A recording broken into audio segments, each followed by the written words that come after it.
Dieu te bénisse abondamment, sois le ou la bienvenue. L'une des histoires les plus touchantes et palpitantes de la parole de Dieu, c'est l'histoire du figuier maudit. J'aime ça. Il y a une histoire dans la Bible qui parle d'un certain figuier avec le Seigneur. Le Seigneur qui, cherchant des fruits, s'est mis à maudire un figuier. Et beaucoup de personnes ont donné leur interprétation particulière.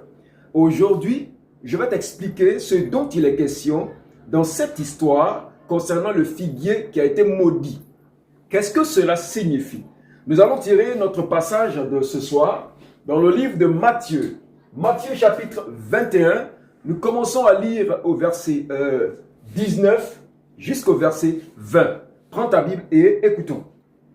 Matthieu 21, Oui. verset 19 au verset 20 que je lis. Ok.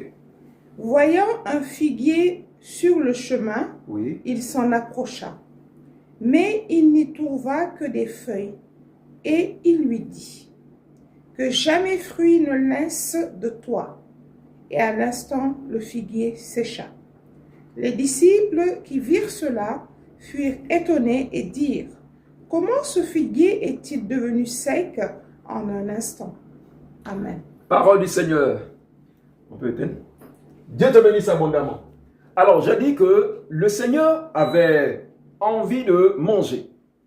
Et il part chercher des fruits.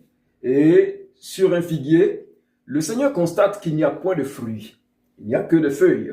Et il dit que jamais personne ne mange de ton fruit. Et la Bible dit que le figuier sécha. Qu'est-ce que cela veut bien dire?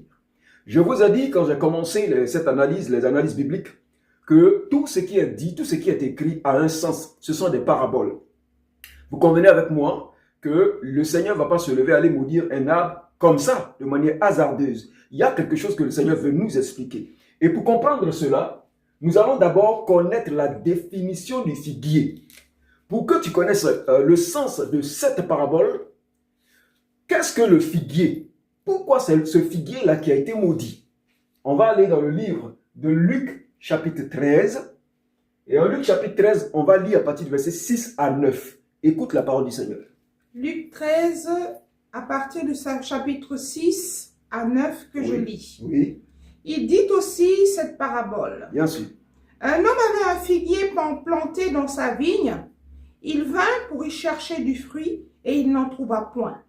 Alors il dit au vigneron, voilà 3 ans que je viens chercher du fruit à ce figuier et je n'en trouve point. Coupe-le. Pourquoi occupe-t-il la terre inutilement? Le vigneron lui répondit, Seigneur, laisse-le encore cette année